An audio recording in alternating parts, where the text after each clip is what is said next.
Hello, everybody, and welcome to Podcast Nation. My name is Braxton Manning, and this is not an official episode of Podcast Nation. This is an in-betweener episode.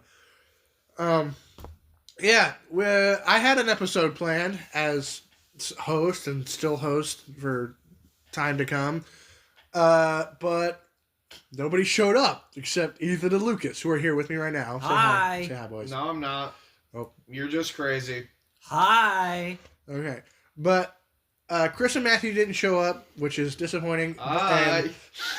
Hi. My topic is so good that I want to do it with more people, so, instead of just two. It's just riveting, guys. Hi. So yeah, it's an in-between episode. We do have a topic that we're gonna talk about, but real quick, I'm gonna ask everyone how they're doing. So, boys, how you doing? Hi. Hi. Sleeping bag shirt, go. No one said the thing yet. So Hi. there's a certain thing. The N-word? No. I have a soundboard on my watch. That's how I'm doing. Because I got a soundboard app for a second. And I went to go mess with it and didn't have very much stuff, so I deleted it, but I kept it on my watch, so...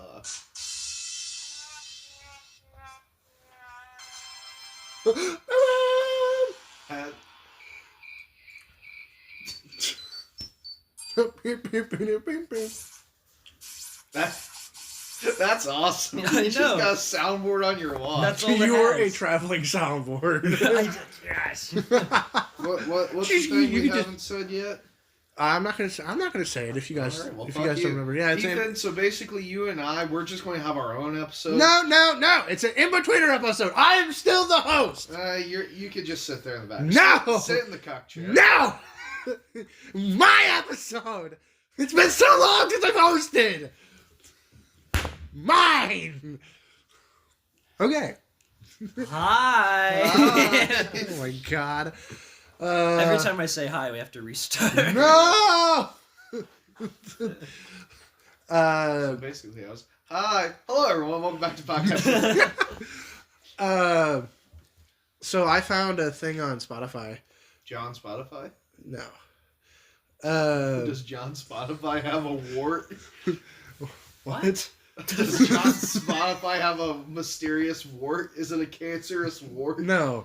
So I listen to Distractable to like keep while I'm at work and stuff, and the way I am, I get burnt out somewhat easily. Like over a couple days of just listening to like the same thing, and it's not like the same episode; it's a different episode, but it's listening to the same people, like day after day Listening after day. to Bob's Fridge on repeat. No, oh my god!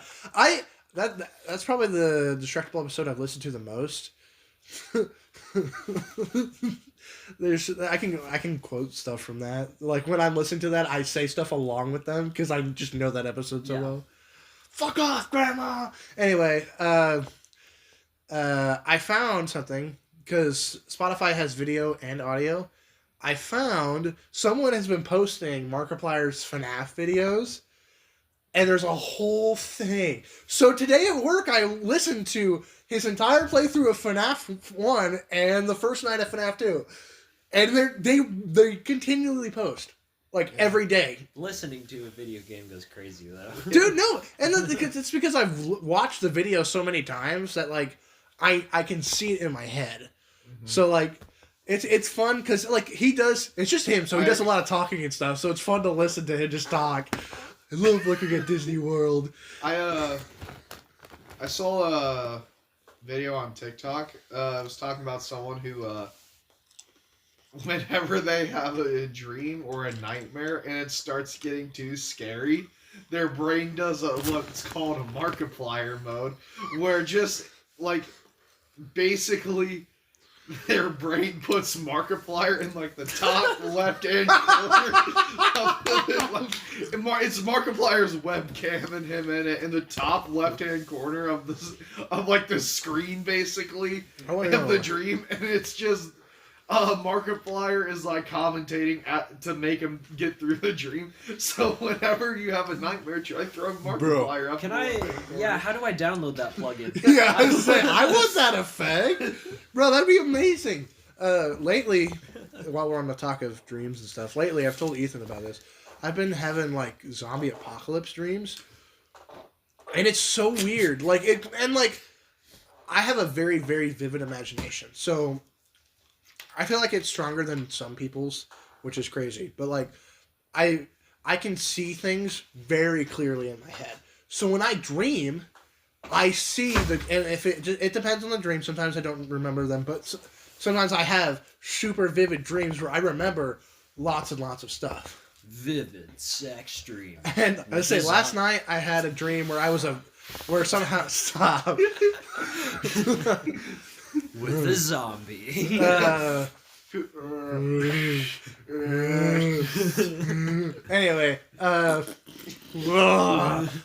Anyway, what was I talking?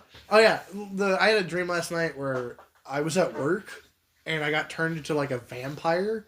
I'm reaching in my foreskin. The people who are listening have no context. I feel like we should specify this after you get done talking. Yeah, Just but I I turned into a vampire or whatever. I told you about this morning. And like it's been super weird. I don't know why I'm having these dreams. But yeah, so if you're listening, you'll probably hear that the audio sounds different. Well, that's because we're not in the place where we usually record stuff together. We're not in my garage. We're in a house that has not been lived in Years. 3 to 4. I would say at the most 3 years. With no heat. It's, as I say, there is I'm in heat. I'm heat. just not allowed to turn it on. Um, But yeah, so Ethan's sitting on a chair. Lucas is sitting on the couch, completely wrapped up in his sleeping bag. That's a light brown. I'd say like a. It's like poop brown. I'd say it's kind of my beige. skin color, just with some orange tint to it. Yeah, it's like a Orange I'd say chicken like a darker color. beige, if anything. Yeah, and I'm over here in another chair with a blanket wrapped around my legs. We Yeah, got a lot so- of food around us, so that's what the crinkling So- sound is. Yeah, so we got. He was talking about that, so I could look something up to continue talking about. But as I was talking about, I opened the front part of the sleeping bag. I pulled it forward, stuck my hand down in it, and I was like, "Guys, I'm reaching into my foreskin." Yeah, he's here. He's over here giving slug shots. Yeah. But basically, dreams have meanings. If you guys don't know. And I frequently have zombie dreams. In fact, I've had this. There's been one zombie dream that I can talk about because I remember it very detailed and clearly. And I've had that dream on 4 separate occasions. It's the same dream. I'm like Braxton too. I have an extremely vivid imagination or whatever it's called. I can think of things in really great detail, and I can remember dreams quite frequently, and I dream often. But I like knowing what the meaning of dreams are.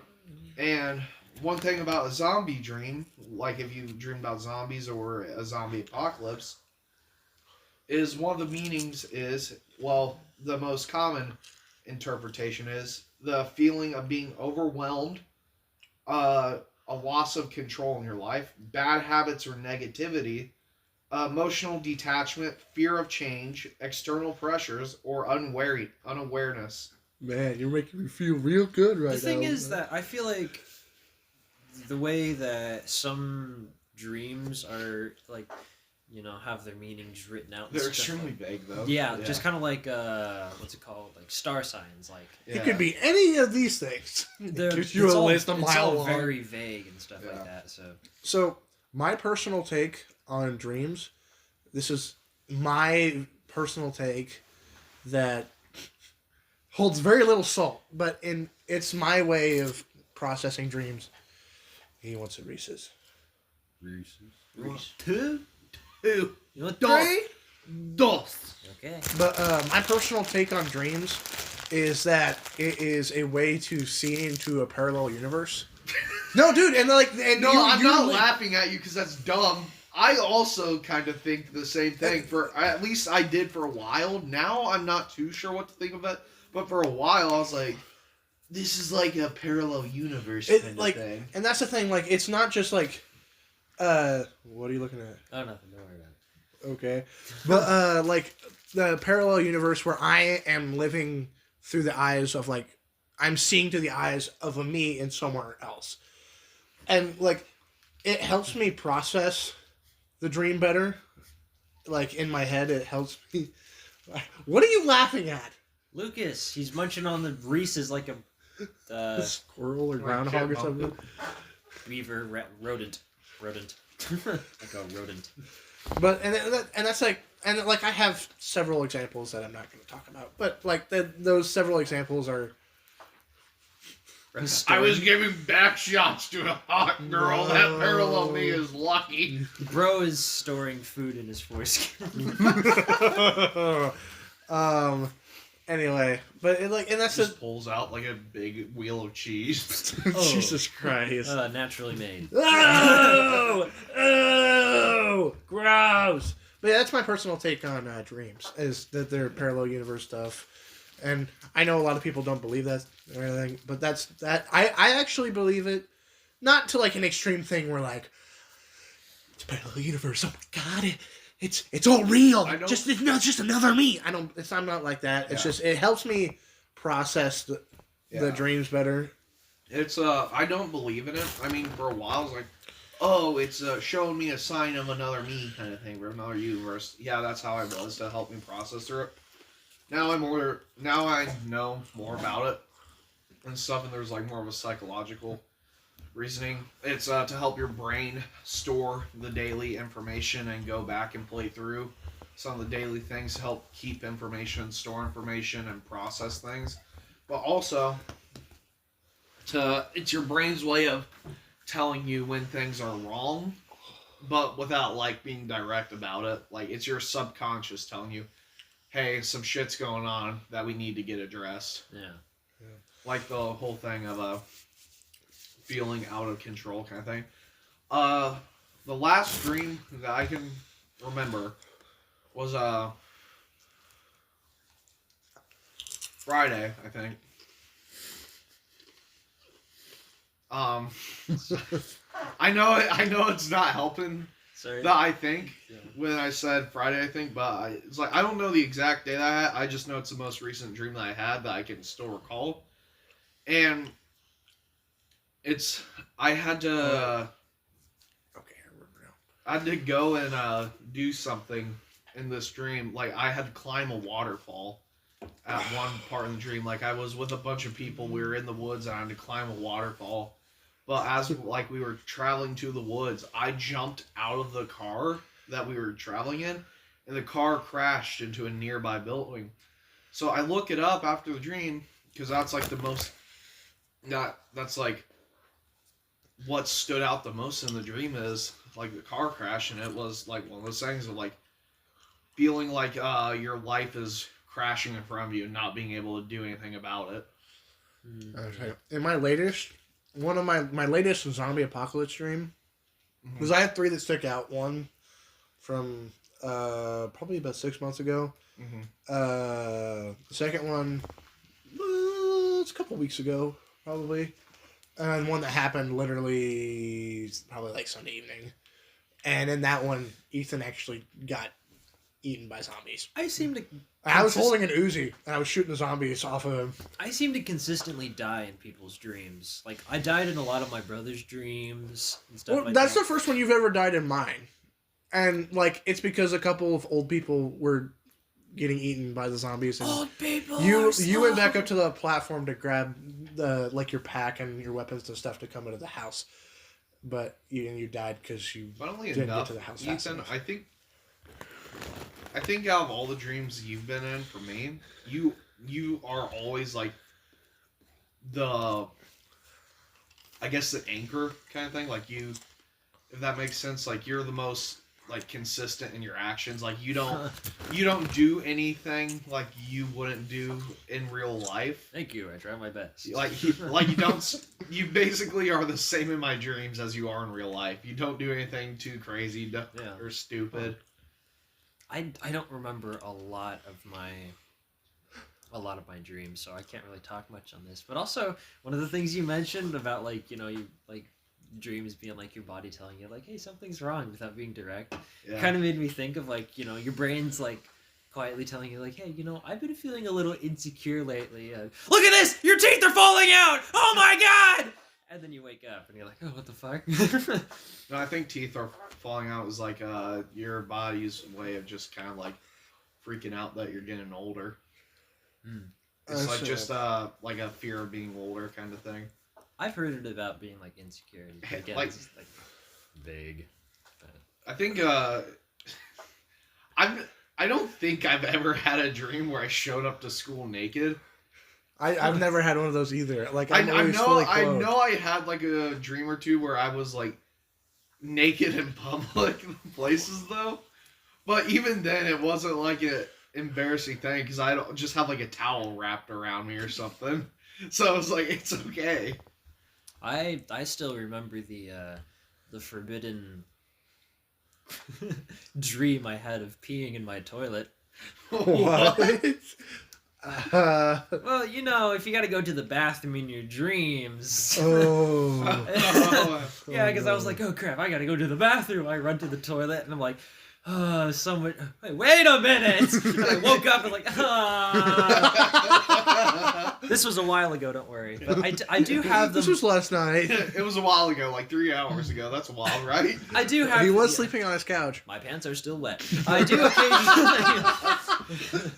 I do occasionally still have some dreams like that, but past dream me has learned like, wait, stop. But also sometimes I'll pee in the dream, but then I won't actually pee in real life, and I'm like, wait, stop the stream.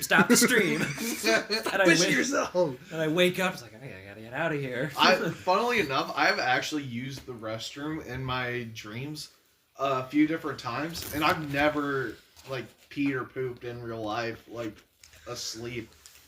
I don't know why. I mean, I do have like an insanely strong bladder though, so I don't know. The most consistent zombie dream that I have though is like it'll break out usually like the cemetery there in Denver. That's where it starts. It's the dike. We fortify my dad's house and stuff, and then we have to go out on a food run or something. So we'll go down to Hagen's, or what used to be Hagen's there in Denver when it was open. We would get the food. We'd stack up for a little while. We'll get some people around you. For some reason, Mr. Moreland was always in that dream. And then we would be walking down a country back road into Chilai. Like, not the main road from Denver to Chilai. It was like a different back road. And we passed by this white house with a field across it. Red barn back behind the white house with a windmill. And a stone wall in front of that house. Like but it'd be like a broken down tiny stone wall, like ankle height. And we'd always get overrun, and I'd run across the street, twist my ankle and fall, and in front of the storm drain, I'd crawl up behind it and pull the sheet, like the storm, like sheet metal over it, and then I'd wake up and it'd always be at that point. Well, one day when I was driving out of Chilai through the back roads, I saw that same house that was in that dream, and I've never seen that house before that point when I saw it, but it would always appear in my dreams. And I've never seen that house before, and I haven't traveled by there after. The zombies are coming. Didn't know, like, I think it was just a house settling or whatever. What I kept laughing about over here is, Braxton said Dyke or something like that, and I keep thinking about the poor soul that had to physically make Matthew's Dyke of Deedsville t-shirt. But another thing, oh crap, I'm already starting to forget. Oh yeah, a weird thing that my brain would do in the middle of dreams when I was like much younger is, well, you know how like earlier developments of AI videos, how they would like all start like unfolding into really weird and random stuff that doesn't actually like fit physically. My brain would do that. Like I'd be like having this dream I really like, and all of a sudden things just start doing weird. Huh? Are you an AI? Hi. Hello, everybody, and welcome to Podcast Nation. My name is Rex. I was gonna say it's like that first video of AI of Will Smith eating spaghetti. I have It's- never it's seen like- that, but I've heard it's horrifying. It's like you can tell it's Will Smith in something that's supposed to look like spaghetti. Oh, I'll pull it up. No, I don't want to see it. No, it's I don't It's wanna see actually it. kind of funny. I don't want to see it. But I like, don't, you can show Ethan, but I don't want to see it. but I would also like have moments like that where everything would just kind of like just like yank to the side. Like everything that I'm seeing would just yank to the side, like it's like a big sheet that's just being like pulled off of a bed or something like that. Like all of like everything I'm seeing, and it's just weird. And then I try to reform it, and then it just do that again. It's just weird. So I've never had with the zombie apocalypse streams. Oh well, real quick. He said that Mr. Moreland's always he's been in a couple of them in his dreams. Mr. Wildermuth was in one of my dreams, and I don't want to see it. It's not scary. I don't want to see It's it. not. Yeah, it's not scary. I don't want to see it. Okay, well, Why? video's over. I don't believe you. Why don't you want to see it? I don't want to see it. Why? I've gone this far without seeing it. I just don't want to see it. Why is it? Why do you have a vendetta against it? I This just is don't something wanna that- see it. This is something that needs to be explained. I don't want to see it. This is something that needs to be explained. I just heard that it's Okay, gross. it's and- over. It's not gross. Look at I'm not stupid, dude. He's just eating spaghetti with his hands, and he looks I a don't. little I don't weird. want to. Yeah. I don't want to see it. I just don't. Anyway, I was saying, Speaking of AI. Mr. Wildermuth Yeah. has been in one of my dreams, and he actually fought off like a grizzly bear, not saving me, but like it was either Matthew or Josh because there was like it was in like a park or whatever. There was like a restaurant that had it was like a drive-through line, but you just walk through it. So you just walk through the drive-through. Yeah. And I got some food or whatever and sat inside. But then I went outside and there were these guys. I'm pretty sure there was Josh and Matthew were both there, and they were messing with this bear, and like the bear like all of a sudden just like turned around and went at them, and like Mr. Wildermuth came out of I don't know where the hell he came from, but he like came out of nowhere and started like fighting off the bear. I told him this. He thought it was cool. But yeah. But like the zombie apocalypse streams, I've never had a same zombie apocalypse stream. Now, I have had dreams that there's a house in like some of my dreams that like it's the same house. I know it's the same house because I get like that deja vu feeling, like I've been here before. Don't open the door, Dingy. And like it's so weird because it's like my house, but like there's a door that I can open that like takes me to like another part of the house. And it's like a part of the house that's never been used before. And it's got like, it's fully stocked with like furniture and stuff. It's really weird. Or when I was younger, I used to have dreams about this giant that looked like Wreck-It Ralph. And like, they were always scary to me, but like, I guess he never really did anything like threatening to me. But, I'm retracting into my foreskin a little more. like, I would see him or whatever, and he would be reoccurring. But that house has always been reoccurring. Like, it's weird, like, how reoccurring he is in my dreams. Ethan, do you know what I was referencing when I said don't open the door, Dingy? Nope. Oh, I was referencing Chainsaw Man. How periodically throughout the anime and manga, Dingy would fall asleep and enter a dream sequence where he's walking down an abandoned alleyway where there's like rusted pipes and it's just a really dirty looking alleyway. And he approaches this rusty door with a bunch of flyers and stuff on it, and he'd hear from his pet devil kind of thing. Mhm. It's a dog that with a chainsaw for a nose, basically. That's the best way I can describe it. Sounds adorable.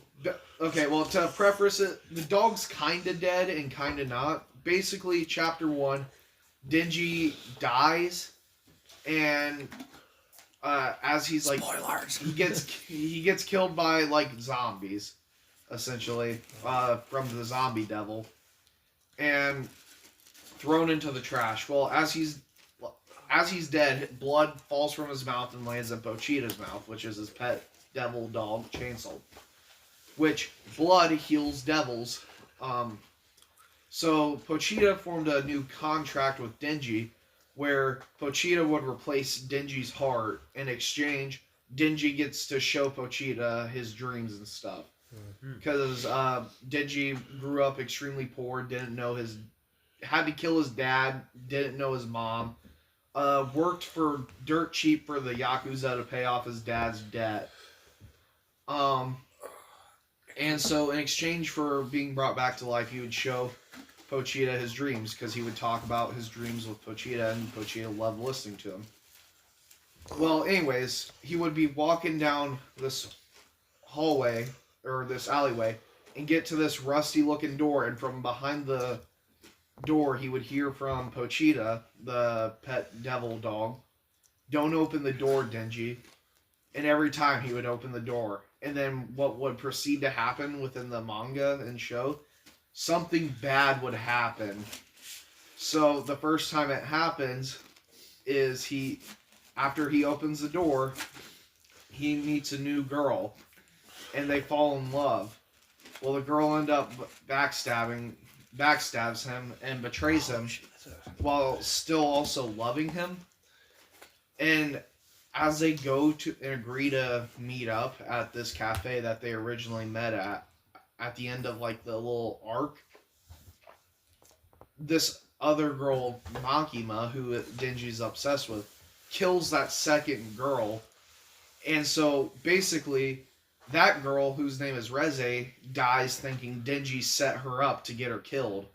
And Denji doesn't know she dies, so he's thinking he gets set up by Makima, which continues the cycle of abuse, which I want to get into when we talk about the books and stuff.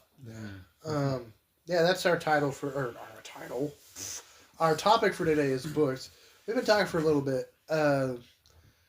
Yeah, there's something I want to bring up, but I think I should say it off of the podcast, so I'll just... It's the N-word. No. You guys Okay. think? Huh? I need you to tell me Sebastian's name at the end when we're done. Just look at me and say Sebastian. Either of you. Okay. And I will instantly remember what I was going to say. Because I'm going to forget, because I'm going to go down a bunch of stuff, because we're talking about books. And that's like my thing.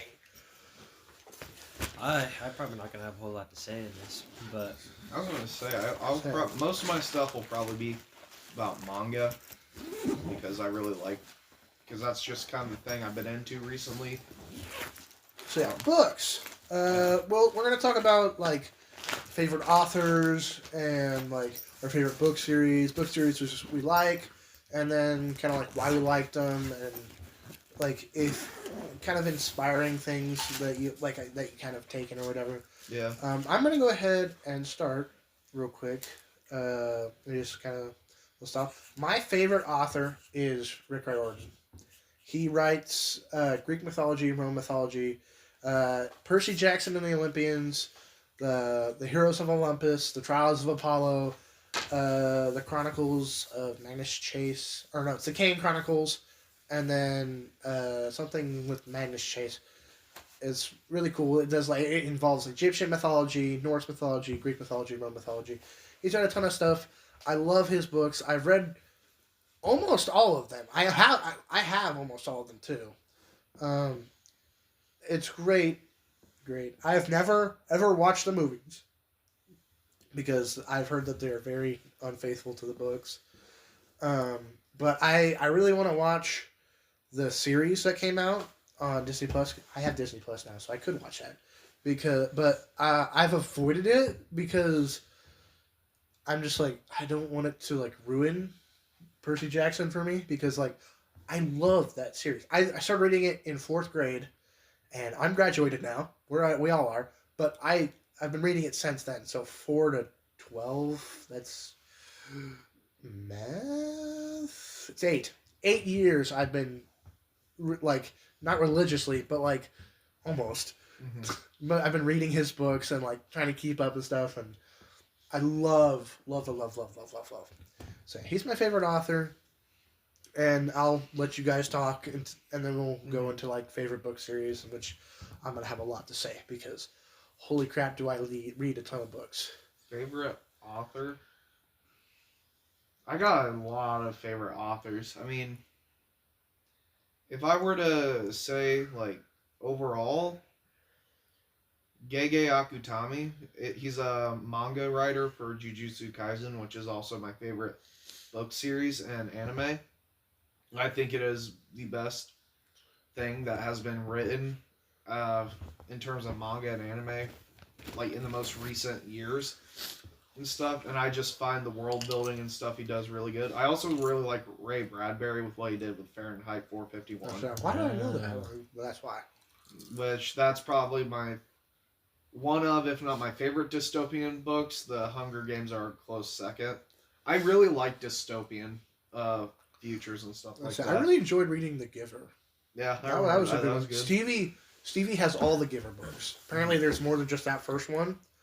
So there's like a whole series. Stevie has all of them. I haven't read them. I know what you're going to talk about, and that's why I didn't bring it up. So because, yeah, books. I got a lot of different authors that I can sing their praises for. Especially because I'm pretty sure I'm the only one out of the three of us here that reads manga. Unless Ethan does, which I don't know if he does. I don't, but I would if I gave myself a chance. I just don't read in general because I haven't given myself the time to, but I definitely would if I got my hands on that stuff. Yeah, I'll definitely explain probably the two series that have like made the biggest impact in terms of like that genre and iteration of stories and media that I consume. For me, I'd say the most consistent author I've read from is obviously Aaron Hunter, who made the Warrior Cat books, which there's over like 115 books in the series now. I think... Is that what you were researching or whatever? That's what I was looking at. And I'm pretty sure the series the first book came out in either the year 2000 or 2005. So it's been around for a while, a lot longer than I thought it was. So I've read almost every single one of them. I've never read them. My most recent read through, I went chronologically. So I started Dawn of the Clans, which wasn't the first release, but it's the first in the series. So I started Dawn of the Clans, and I went all the way up to what is the latest one that was released? I have no idea what Not the new ones, but what they are about. I just know the cat books basically. Broken Shadows or something like that. I have all the way up to Series 6, which is the Broken Code. Yeah, And I've read... Hang on. I think I read the first book of... I think she finished that one that I read the first of, and then she's got another one. That's another new series after that. Series 7... A Starless Clan. I might have. Oh, I've read all of those actually. I might have some of those. There's tons of super editions, a bunch of graphic novels, novellas, field guides, and of course a bunch of mangas and stuff like that as well. I've read a bunch of the super editions. I was gonna say I don't read a lot of different books. I was gonna say, Braxton, you probably read a lot of different books and stuff. I do. I find not as much as I should anymore. I find one or two, 3 series. And then I just get autistically obsessed with them, and I can, and I know everything about them. Yeah, that's how I was with Warriors, and I still have a decent. I wasn't sure if I accidentally split the couch in half. I still have a decent handful of knowledge, but recently they've been finally coming out with graphic novel versions of the books, and I've been seeing those around. They're working through the first series right now. be making graphic novels, which I'm sorry. yeah. So that's where I last left off with reading, pretty much. Yeah. But Yeah. goodness, I was gonna say I don't know how autistic you guys want me to get with my stuff. You're talking. Oh, I'm waiting for us to get off like authors and stuff and talk about like the actual books themselves. Also, is the mic good? I can't see if it's picking up my voice from here or not. It's off, so. Oh, Oh, you might want to make sure it's still recording. oh my gosh! Just to be safe, because we've had that happen a few Yeah. times where it's shut off and it just hasn't recorded after it shut off. It's still recording. Okay. Oh my. welcome to an hour and 30 minutes of Braxton Manning coughing his lungs out. Alright. Who wants to get started on actual books then? Talking about them. Or like I want to, but I their, died. their favorite series and talking about it. Because I feel like if I go, I'm going to be here yapping about it and explaining it for a little while. I probably have the least to say, so I'll either start or go in between you two, since Okay. I'll probably go in between you two, so then there's just like a little break. Okay.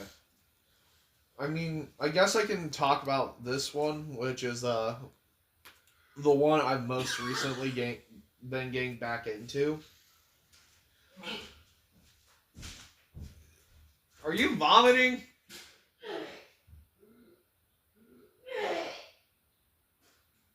This is probably on recording now. Are you okay, Braxton? Do you need one of us to go back there and give you the Heimlich? Like, seriously. He's making air sounds. He's getting air out of his lungs, but Okay.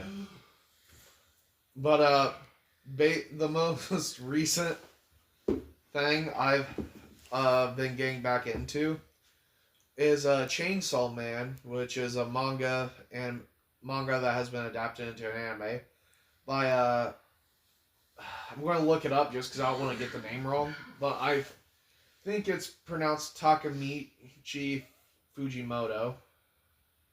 I think. I'm going to look it up though, just to be safe. F's in the chat for Braxton Manning. Oh, I dropped my phone. Tatsuki Fujimoto. I knew it was Fujimoto for the Yeah. last name. And I don't know if it's his real name or a pen name he goes by. Hmm. But, basically, Chainsaw Man follows the life of this boy named Denji. And Denji has had an extremely shitty life. He, basically, his mom passes away when he's very young. His dad borrows a lot of money from the Yakuza, and gets him into debt very quickly. Becomes an alcoholic, and one night, Denji's dad starts attacking him, so Denji has to kill his dad to defend himself. Well, basically, from that point on, he's adopted by the Yakuza and is forced to work off the remaining money he owes to them that his dad borrowed. So what Denji does is he goes and becomes a devil hunter for the Yakuza. Well, basically, he meets a dog devil named Pochita, which is the chainsaw devil. It's a little tiny dog, cute looking, that has a chainsaw going down the middle of its face. And, let's see. One day when Denji is sent out by the Yakuza to kill a devil, they take him to the location only for him to become a sacrifice to the zombie devil in exchange for more power, for the Yakuza to gain more power. Well,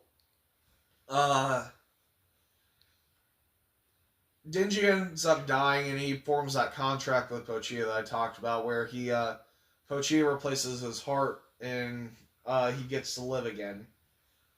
And he now has like a rip cord going out of the middle of his chest, which when he pulls on it, he transforms. His head basically turns into a chainsaw, and he has chainsaws coming out of his arms and stuff. So he can transform into this devil. Well, basically, Denji's love interest, Makima, who is the head of the Devil Hunters Association for Japan, finds him and assigns and gets him to join the task force of Devil Hunters. Let me preface this by saying, at first this looks like just a really fucking horny show and manga. But it's really depressing once you read into it a little more.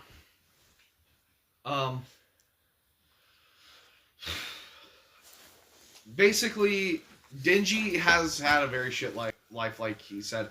His ideal dream is just basic human necessities. A house over his head, a warm house, clean clothes, and food, and warm food on the table, and that's his dream. And to meet a nice girl. Makima presents herself as that, like, rock, basically, feeding him, giving him clothes, and as a nice girl to him. I fucking hate Makima, and I will get into that later. Okay. But,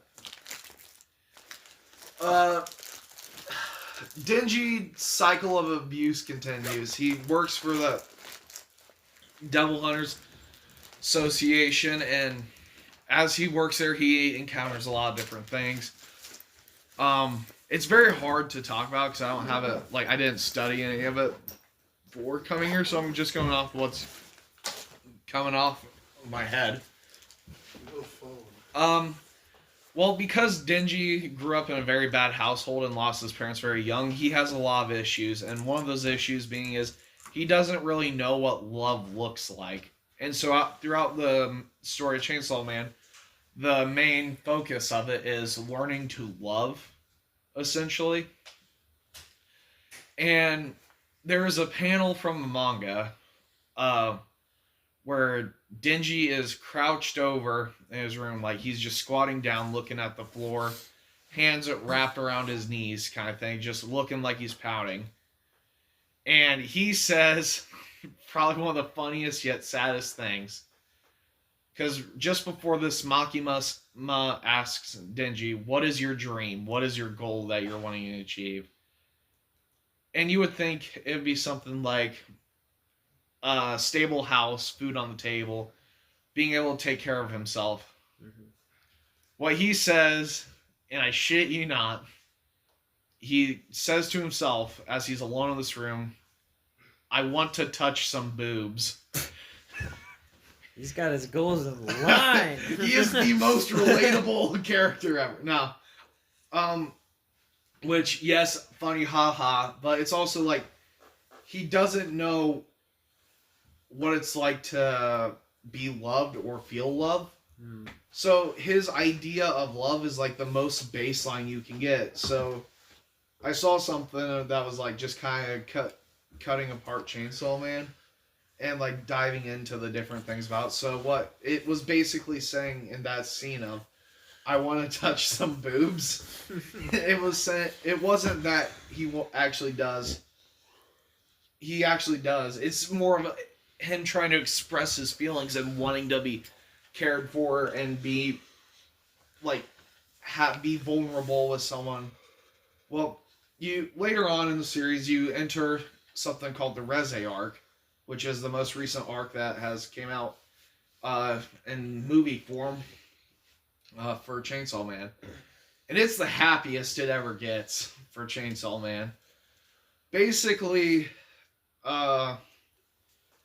Denji, he's still working as a devil hunter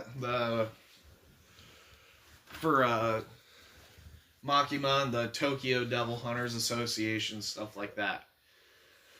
And he meets a girl at a coffee shop. Her name's Reze.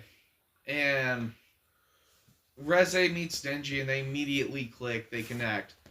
And she finds out very quickly Denji's not very smart. He couldn't go to school as a kid because he had to work for the Yakuza, pay off money.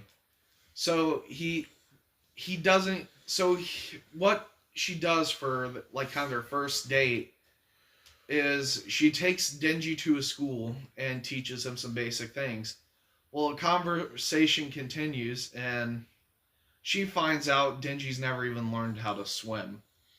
So she takes Denji to the school pool, and they're skinny dipping in this, but she's teaching him how to swim basically in this part, and like they're skinny dipping, but it also feels kind of wholesome too. It's because they're like genuinely connecting.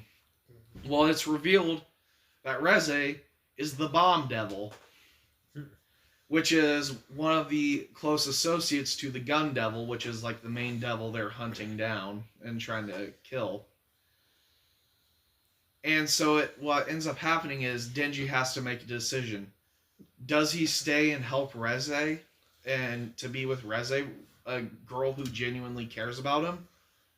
Or does he go with Makima and the Devil Hunters Association and turn on Reze?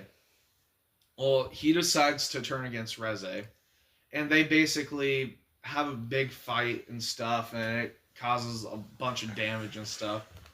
And what ends up happening is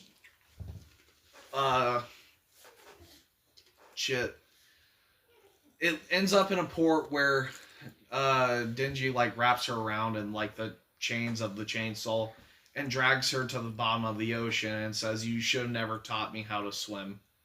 Basically, it's like, and throughout the course they're like yelling at each other, "I hate you, I never had real feelings for you," anything like that. Oh, I forgot to mention, when Denji did find out she was a Bomb Devil and made the decision to not follow her, Reze kissed Denji and bit his tongue out. Oh. Yeah. And then, if I'm remembering correctly, one of the other people in the Devil Hunters Association finds him, drags him back up to the surface, and Denji lets Reze go because he genuinely still cares about her even after they had this big fight, and basically says, "I'm going to be at the coffee shop that you worked at tomorrow. If you ever want to see me again, I'll be there at this time. And if you never want to see me again, then I guess I'll find out eventually." Saying it's like, I will be there, and if you show up, I will never try and talk to you again.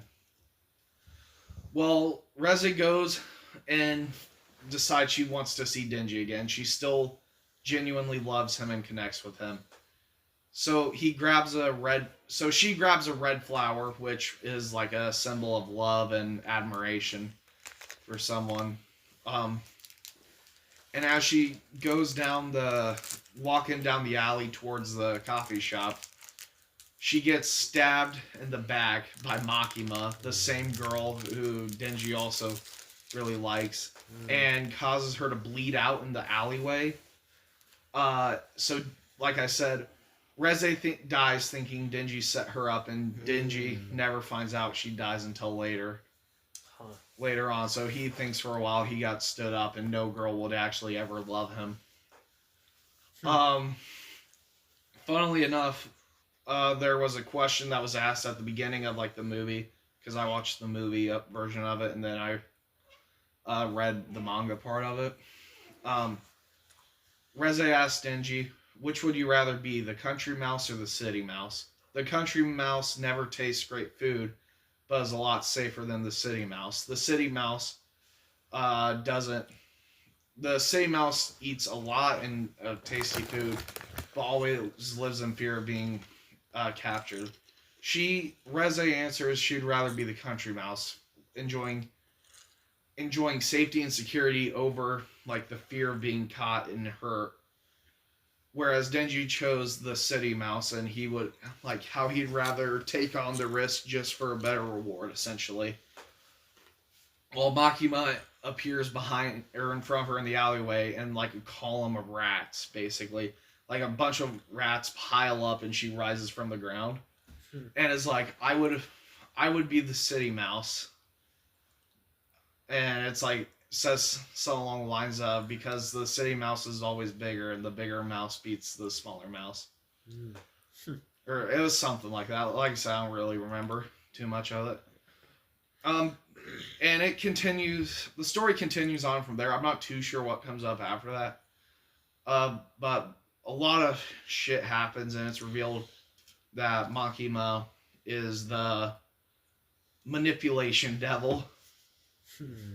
So the entire time she's been manipulating Denji to do what she wants, and part of her powers is she can create contracts, essentially, that force people into the contracts, and they have to basically serve her. There is one character that I didn't bring up that also appears very on in the story. It's a girl named Power. She's a fiend, which is like a devil's mind in the body of a human, essentially. And she's not very smart, but she's a very good friend to Denji, even if it takes a while for them to grow closer together. It feels like a very natural progression between the two of them. Well, what basically happens is Denji's starting to realize Makima isn't who she really is, and starts putting the pieces together. And Makima shows up at Denji's place and is like, "Hey, I'm just here to talk to you. Also, Power's going to be behind that door here in a few minutes." A few minutes go by of them talking, and there's a knock at the door. "Go ahead, Denji, open the door." You know how that whole thing I said earlier about Pochita says never open the door? Denji opens the door, and there's Power standing behind it holding up a birthday cake for Denji so he can celebrate his birthday. Makima kills Power in front of Denji, Jeez. blowing her torso off with one of her contracts with another devil. Like, the world building and stuff is very... The power system and scaling in that world's very weird. But, what ends up happening is Denji has to fight Makima. And naturally, Denji wins. But it's like a very hard fight. And it's revealed, like, the one thing the manipulation or controlling devil wanted to do was have a genuine, honest connection to someone. So, to kind of honor that request, Denji eats Makima alive, as to carry a piece with him forever, a piece of her with him forever, to have that connection. And then you get into part 2 of Chainsaw Man, which is he finds out the manipulation devil has been reborn, so he adopts the kid who is reborn, which is that devil reborn, as to never let what happened with Makima happen again.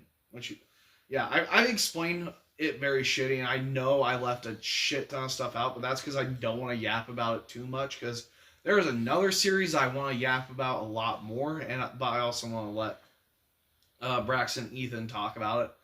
So I definitely want to dive back into it, though, once I know a lot more about Chainsaw Man and talk about it a bunch more. Quick disclaimer. This episode may contain spoilers. Yeah. I feel like it's a great time to mention that. Yeah. We might also have a part 2, like reading part 1, reading part 2, so we can cover a lot more. And also so I can come back and... I was going to say, I will definitely come back and revisit Chainsaw Man once I know a lot more about it. Like I said, I just recently got back into it in the world building and stuff like that. Jujutsu Kaisen, that's like the main one I'm going to talk about, though. Also, real quickly, you did mention I have no mouth, but I must scream. Oh yeah, that I have no mouth, but I must scream. That's a really good horror story about basically an AI called AM is developed during the Cold War to fight against China and Russia and the U.S. Well, China and Russia and the U.S. all develop AIs. The AIs just strategize and play mind games and stuff like that. Until AM, which is the American AI, gains sentience, basically takes over the world and keeps 4 or 5 people alive and just tortures them at all hours, all seconds, all hours, all days. It's gotten to the point where he's basically got it so they don't need food, they don't need water, and they don't need sleep to survive. They're just always awake and conscious and alive at all times. And what ends up happening is he's just torturing them every second, every day. Like there was a line in the book. It's like, if I could have the word hate inscribed in every picometer of the earth, it still wouldn't even describe 1/1,000,000th of the hate I feel for humanity. That's okay. That makes more sense because I've actually heard that there's a relation between the story "I Have No Mouth When I Must Scream" and The Amazing Digital Circus. Yeah. If you tie those two together, you could definitely see how there's some similarities, and I think that it might be in a way based Yeah. off of that. So Well, it's like they don't need the basic human necessities to stay alive. They're being tortured at all times, and they can't even sleep or get through it. And Am is just constantly torturing them. And the only reason why it's those 4 people or 5 people is because they're the last 5 humans alive on Earth. Everyone else is dead. Am killed them. And what ends up happening is one guy finds an opportunity to distract Am just long enough so the last remaining 4 people out of the 5 of them can kill themselves to get out of that torture and that hell that they're in. So he literally finds out a way to distract Am just so they can commit suicide. And so he's the last person alive. And Am basically transforms his body into some horrific thing that, like, he can't tell time, essentially. Like, he has no understanding of the passing of time. Like he says, there's a sentence, it's like, I am now going to say the word the the, and the time it took me to say the word the, 10 years have passed. Like, he takes out his ability to tell time, and like he's taking his mouth away so he can't talk and stuff like that. So that's how you get the title "I Have No Mouth But I Must Scream." Like, that's literally the last words of the book is "I have no mouth but I must scream." And he can't die because Am's keeping him alive. But Am can't really torture him because he gets no thrill out of it because it's just nothing left to do. All he does is keep him alive just so Am knows he's like God essentially over this one person, but like he can't do anything about it because it's not going to affect the person. Huh. Well, I'll have to keep in mind of that like plot, see if it shows up in the rest of the episodes. I know I talk about the Amazing Digital Circus a lot, but it is I like it. Yeah, my interest. I don't know how much you've actually heard of it. I've never even. So, yeah, it's like an indie animation thing that came out a couple of years ago, and it's blown up a lot recently. So, yeah. Cool. I finished dying, so that's cool. Yeah. I started choking on a chip, and everything just went downhill from there. I didn't like throw up. I did spit up some stuff. It sounded like you threw up. Well, I was gagging because I couldn't breathe because I was coughing so much. And then like the left like stomach muscle or whatever like started cramping, so I had to be like this, which is why when I came over I kept leaning like this because that muscle was just contracting and like cramping. Mm-hmm. I have no idea what the heck that was about. Yeah, and then I went pee and came back. So I was gonna say, talk about your thing because I'm probably going to yap for a while unless Ethan wants to, or if he has anything. Again, it's just kind of back on Warrior Cats. I love the storytelling in that. It's such a good. It is great. When I would have to do writing stuff in school and stuff like that, I would base a lot of how I wrote off of how Aaron Hunter wrote Warrior Cat books and stuff like that, and I would use descriptive words from that, and that's how I got a good grade on stuff, because I just took inspiration. And the fact that she's still putting out books today, like an insane amount of books. Yeah. Because she doesn't just write warriors. She writes she writes about dogs, bears, elephants, I think. Not just elephants. But it's the Brave Lands. It's monkeys, lions, elephants as well. Yeah. Which I've read the first book, I think, of Brave Lands. For some reason, those other books just don't really appeal to me.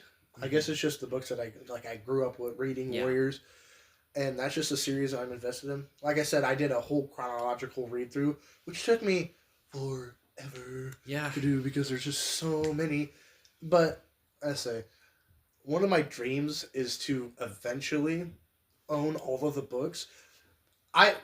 Whenever I like get a chance to like either like own a house or build a house, I want like a library room, Mm. and because I love books so much, but I want to, and like I have a couple different bookshelves in my bedroom, and like you asked, was it you? I don't remember. No, it was Sebastian. Yeah. Sebastian asked me, he's like, have you read all the books on this bookshelf? And like I looked at it, and I was like, no, I haven't. And that's because like I got those books from an auction. There's a bunch of like Greek and Roman mythology stuff and Egyptian stuff, because I used to really like that stuff. I still really do, just not obscenely like I used to. But so I want to be able to set up like a library room with books that I actually like and read. Like I want the Warrior Cats series in there and everything. And the Warriors is definitely a joint thing we can talk about too, since Oh yeah. you've experienced it as well. I know nothing about the Warrior Cats. Let's see. You're the one who introduced it to me. I'm pretty sure. I introduced it to a lot of people. The first book I read from Warriors was in 4th grade. It was Blue Star's Prophecy. It was a heap of a book to read. I did not finish it. That is a heck of a book to start the series off with. It's a super edition, so Oh my god. There's so many details in there. and each book usually has up to like 200 to 300 pages per book, and this probably has like 400. Was that the couch you were sitting on? I didn't hear anything. No. You did not. Did you hear that? Yeah, I heard it. It was right next to me. I didn't hear a single thing. There was like a creaking noise. Yeah, Like it's metal a creaking. best way to sound is like it sounds like a woodpecker. You know the noise it makes when it hits its face against the tree. It sounds like that. Can I hear your vocal representation of a woodpecker again?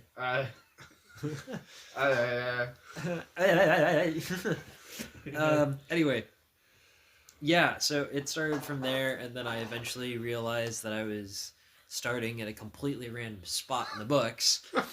And I started with the first book. I actually got the first series, and I read the first book, but I got kind of in trouble because the books were a little too advanced for me at the time I was reading, so like my dad and my teachers are like, hey, don't read these books. You got to read easier ones because you got to get your reading points up and everything. Because AR, lovely stuff. You remember that? Great. You might be too old. You might be too young. Who knows? The only reason I know AR is because I had Oh my over goodness, 1,000 dude. points Oh, on that AR was in 6th grade. The AR book sweat. This guy would read books in a single day. Oh yeah, the Warrior Cats series. I could read it in a single day. At one point, I read 2 in a single day, because like Ethan has them, and so what would happen is he would give me a book, I would read it in a day, give it back to him. He'd come back the next day with another book, and it got to the point where he was giving me like 2 or 3 books at a time because I would just read it so fast. It was great. I've lent Into the Wild, the first book. I've lent that to a lot of people, and that's why it is in shambles right now. But yeah, I've come to love those books a lot. Oh my goodness, I had a crazy phase. It was like every kid's like Five Nights at Freddy's phase, basically, but with Warrior Cats. That's it. I think the first series I read of Warrior Cats was when they went on the Great Journey. I don't think I read that's the second one. That is the second one, yeah. Second released. I read that one first because, well, no. Somewhat. So, no. Because, well, whichever ones that Jay Feather, Lion, Blaze, and... That's the Power of Three. That's the the one I third- read. the The Power third of Three. series. Because it goes, yeah, like there's the Great Journey or whatever. Power of Three. Omen of the Stars. I read Power of Three. Mhm. And I don't think I finished it because I found out that I was on the total wrong spot. Yeah. The thing about that is, when we're finding these books at our school library in the elementary, they're not together. None of them are together. They're scattered throughout the library. So you just come across them because there's different sections of books, and they'll have like point levels, and you'll have to like use AR to know what level reading level you're at. And they have those books at different reading levels, even though they're all pretty much the exact same, Yeah. unless it's like super editions and regular series. And That's what I hated about like the elementary library is because like in actual libraries, because I go to one in Akron, like actual libraries, if you have like if it's an author, because you use the Dewey Decimal System, but if there's an author that you want to read, it's all in one place. yeah, Like all the books that they write right here. the only books that were in the same spot as every one of them, however that sentence makes sense, were the eyewitness books, which I used to read. I used to look at those a lot because they were really cool. Were those the ones where like you had to find the thing on the page? No, that's I Spy. Oh. Eyewitness, it's basically just like kind of like a little encyclopedia thing. Here, I'll see if I can pull up a picture if I have enough Wi-Fi. But yeah, Warriors been around for a while. I've been reading it, or I used to read it a lot. Is each book like its own standalone adventure, or do they build off of one another? It's just a really long storyline that just goes on. So they build off of one another. Yeah, because it starts off with one cat, and eventually, as the series develop into other ones, it starts bouncing around to different cats' lives.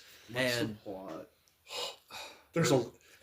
I don't know. The general plot. Cats fighting to survive in clans. Okay. Yeah. That's basically. I knew nothing. That's the most basic description I could have ever given that. But yeah. I know nothing about it, so as far as I knew, it was just a cat book. Yeah. It was just a book about different cats. Yeah, I mean, cat- it's exactly what I thought it was. It was going to be just like a clan of cats or whatever. Well, there's 4. There was 5 Clans. Well, I guess there is 5 again now, technically. There's a bunch of technicalities with clans and stuff like that. It's interesting. So even the new ones now they can go to if you find love in another clan, like if you want to mate with somebody, you can now go to somebody else's clan and you live with them and stuff. So the most basic story starts with The fourth graders are oh. reading about cats fucking again. no. That's the But like the first series, what is it actually called? first series. It's not Into the Wild. The Prophecies Begin. The Prophecies Begin. It's about a kitty pet, which is a human-owned cat. Which, okay, quick thing. 2 legs, for the longest time, I did not know those were humans. I didn't know that those were humans. Yes. It did not, that thought did not connect for so long. Yeah, that's the thing about. I assumed when you guys were talking about cats and clans and stuff, it was like set in a post-apocalyptic world where humans No. don't exist. Oh no, humans very well exist in this Yeah, world. it's basically just from cat perspective. So there's a bunch of cat vocabulary, and that's the thing you have to learn eventually. Yes. Is like you just have to learn it on your own. Sometimes it'll explain to you what some things are. There's like a monster, that's a car. Thunderpath, that's a road. 2 legs are humans. 2 legs are humans. But they also can go by upwalkers, I think is what Purdy called them. Yeah, what like outside of clan cats call them kitty pets, tame cats. Or rogues and stuff. I really don't remember a lot of other stuff. Yeah. It's been a long time. But basically, it follows this kitty pet whose name is Rusty. He becomes a part of Thunder Clan. There's 4 clans: Wind Clan, Thunder Clan, Shadow Clan, River Clan. He becomes a part of Thunder Clan, and the first series basically just follows him from being an apprentice all the way to becoming the leader of Thunder Clan. Spoilers, by the way, but this is a really old series, so Yeah. but he takes on the name of Firepaw and becomes Fireheart, and then eventually becomes Firestar. Yeah, so there's a whole hierarchy thing as well, and The What's- cats are starting gang wars in Detroit. pretty much. Yeah, basically. And once you start getting used to like this character, like, oh, this is a nice character. Next series switches to a different cat. Then after that, switches to 3 different cats. And then you just gotta get used to that. And also another thing, It follows Brambleclaw in the second series. yeah And then it goes to the these kids. yeah well Shh. yeah uh-huh. Yeah, another thing that you have to look out for in the Warrior Cat books. This is like This is like mainly geared towards like kind of like sixth graders and stuff like this is what That's fucking. it's kind of gory at times, but Yeah. also like pretty much all of your favorite characters will die in these books. Oh my God. I've cried reading these books. Like when I was doing the chronological read, I had never finished the Dawn of the Clans, Dude, and I cried at the end of the Dawn of Clans. It was so sad. I've cried at many ends of series of Warrior Cats. It's kind of ridiculous. I guess we read a lot of similar books because in Chainsaw Man, a lot of cool characters fucking die, and Yeah. it's extremely gory. In JJK, everyone dies, no one is happy, it's extremely gory. Yeah, because like That's one of the things I like about Erin is she writes very intense fights. Like she describes stuff as if like she was watching the cats fight themselves. It's crazy. Oh.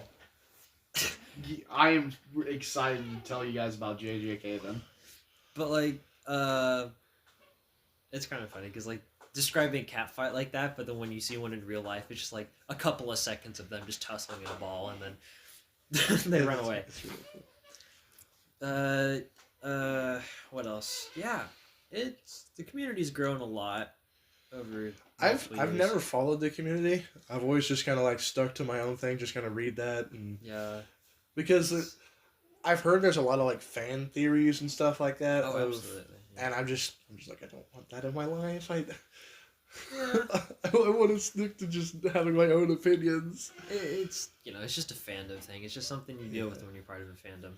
But yeah, there's a website, warriorcats.com, which it's actually changed from what it used to be, which it changed like 5 or 6 years ago actually. But it used to be different. I remember that. And there's all kinds of stuff around it. Back in my day. Pretty much. But yeah, I got Alex into it. I got you into it. I got a couple of other people into it. I know that because in 6th grade, when I was going through and reading them like an insane person, books that you had lent to other people, they were taking too long to read those books because I Yeah. would catch up to them and be like, oh, now I gotta wait. Yeah. I think it got to a point where I ended up going to the Akron Library, getting that book so that I could just continue in the series because they were taking forever. Yeah, good series, 10 out of 10. I absolutely love it. Yeah. We'll read again eventually. Can't wait till I have kids and show them that. Yeah, I definitely need to get back to reading it again if I want to continue the series and actually figure out what the hell's going on. There are in the newer series, there are points where it gets extremely dry, and it's so like there was a point where I had to like force myself to open the book up and read just so that I could get through it, because it was I don't know if like Erin was just struggling at the time or whatever, or I don't know, but it got really focused on like politics with the cats, which sounds really dumb, but if you've been reading as many as I have, you begin to understand the politics, but it just gets heavy and really, really dry. Yeah, but also I'm pretty sure Aaron Hunter, of course, it's a pen name, but I'm pretty sure Aaron Hunter isn't just one person. It's actually like a small team of like writers, I think. Oh, I don't know. I think it started out as one, and then it just became a team eventually. That would explain why they get so many out. Yeah. And yeah, the covers of the art style has also changed a lot too. I think all of them are cool. Yeah. I think they're the old ones and the new ones. Yeah. They're just really cool. Mm-hmm. But yeah, I've had a lot of history with these books, and I still come across them every now and then, and I'm like, oh my goodness. There's a YouTuber I used to watch. This is The Odd Ones Out, and he does this thing now. It's called Warrior Cat Wednesdays, because he used to read a bunch of Warrior Cats as well, and he'd make a bunch of silly little comics on Instagram and stuff of Warrior Cats, and I'm like, huh, I understand that. And I wonder how many people that were like fans of him that don't know Warrior Cats are like, what is he doing? But like he would draw Warrior Cats, but in the style of Garfield characters. And yeah, so that's fun to see every now and then. But oh my goodness, I've also Warrior Cats has actually found me a lot of like songs that I like and like artists and stuff like that, because there'd be things on YouTube where it's another fandom thing where it's like Warrior Cat Maps, which MAP stands for Multi Animator Projects, where basically somebody has a project idea and they pick a song and then they basically connect that with like the story of like one of the cats, and then they have a bunch of animators animate different parts of this video while this song is going over, and I've like just what do you I'm starting to realize there's a lot of connections between Warrior Cats and JJK. I think it's also just a fandom thing, like Yeah. fandoms are very similar in like their own ways. Yeah. But yeah, and I found a bunch of cool songs like that from that specific way. So I guess that's pretty much my piece right now. I don't know what else to Alright. say. It's my turn to talk. Yeah. Yeah. Yes. You get a host, but you don't get a talk. Hey, I think I deserve the talking stick. I was dying about 20 minutes ago. Yeah. I legitimately thought I was We going to were pass so out or close to something. having an amazing episode. Oh, thanks, Lucas. Like, I still slightly have a headache from that happening. But, books. I have read a lot of books in my time. AR Sweat. In 6th grade, I did end up getting over 1,000 AR points because I'm insane. And because I Sweat. get no bitches and have nothing else to do. Sweat. I don't read as much as I should anymore. There was a point over the summer where I did get back into reading. To name a couple of my series that I like, I'm just gonna knock one out that I read a couple different times. The Harry Potter series. I read the books, watched the movies. I've read the books again, I think, and I'm not a giant Harry Potter fan. I think it's cool. I like the books, J.K. Rowling or something like that.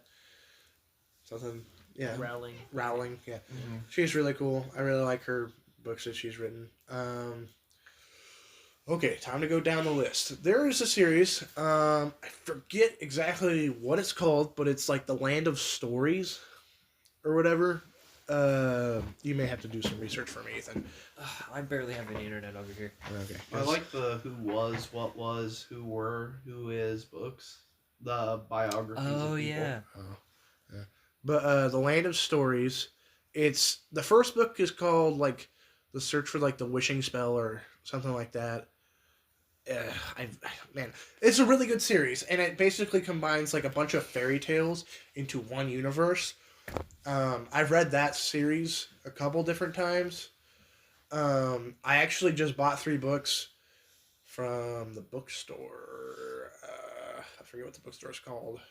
What was that place next to Sky Zone? Books a lot. Yeah, I think that's one. Or like Books A Million or something like that. Books a million, books a lot. And I bought 3 books, and it's actually a prequel to that series. I didn't know that. I just knew it was by the same author. So yeah, like Ethan said, Warrior Cats. Really like the Warrior Cats. There's a like Werelords series that I like to read. Right. What? No. I'm kidding. It's actually really cool. It's a really good series. It has lots of storytelling. I wish I could find more stuff by that guy, and I forget what his name is. I wish I had something to research. I wish I wasn't using my phone, because I would be researching the heck out of stuff. Have you, Lucas? Have you ever seen Ready Player One? The movie. I've seen ads. I've never watched the movie. Though. I have never watched the movie, but it's based off of a book.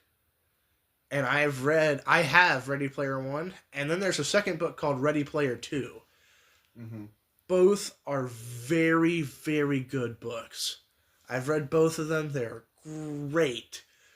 It's so good. They're very, very good. Oh man. So yeah, Ranger's Apprentice.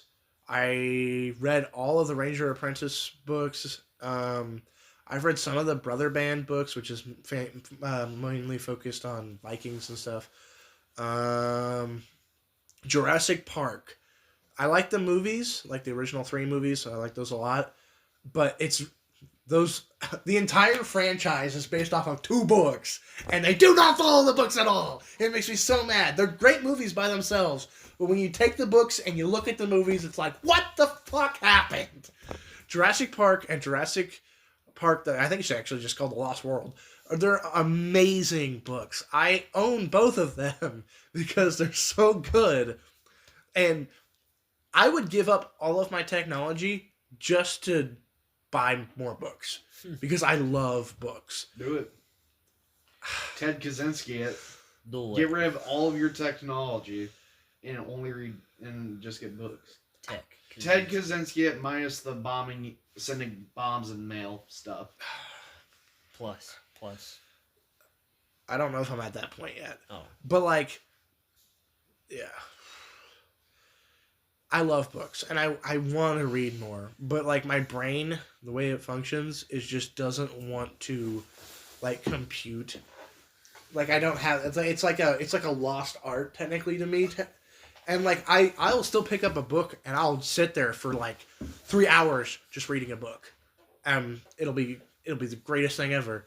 And then like the next day I'll be like, oh, I'm going to play some video games. Oh, I'm going to go sleep for 5 hours or something and whatever.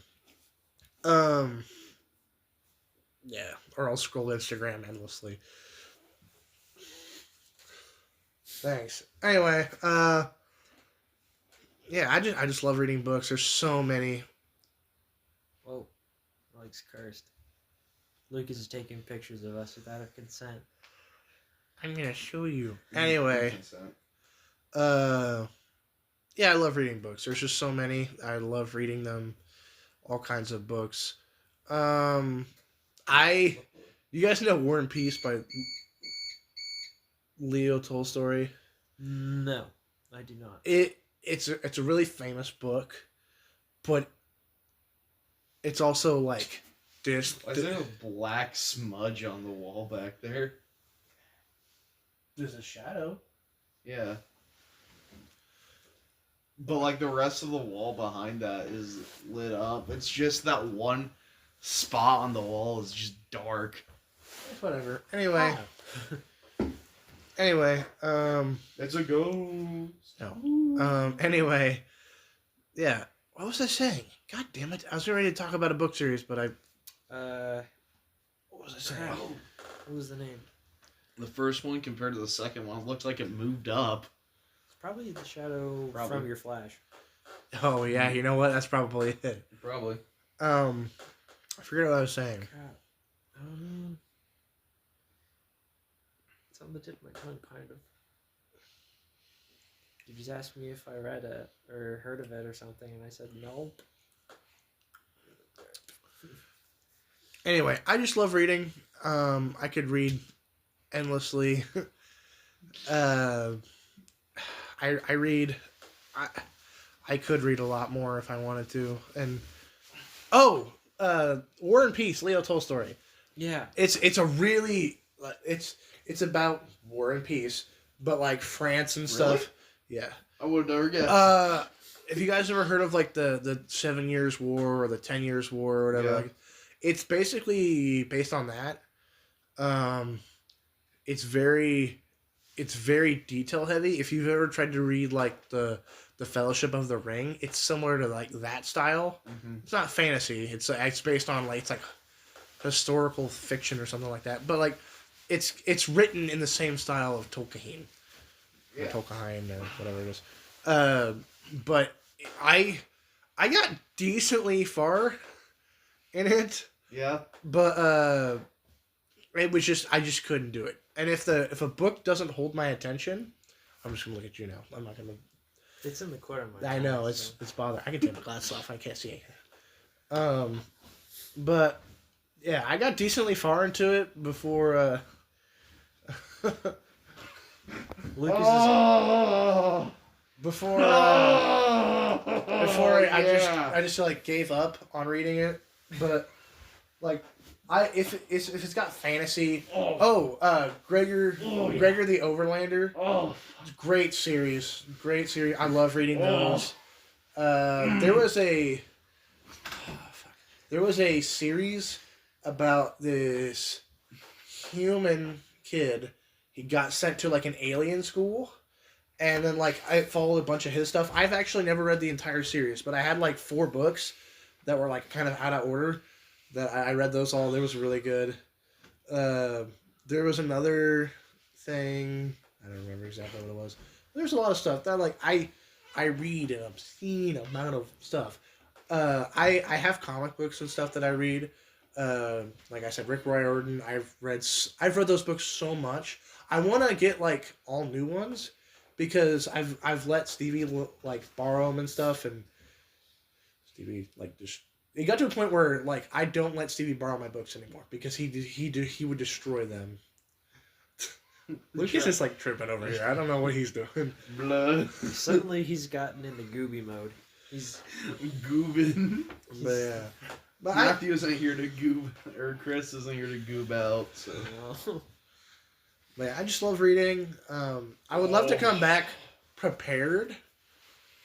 Because this was not supposed to be the topic for today. What was? It was the topic, the actual episode that we were going to record. Oh, I thought, yeah. Was going to be, it was going to be like the a friendship quiz. Yeah.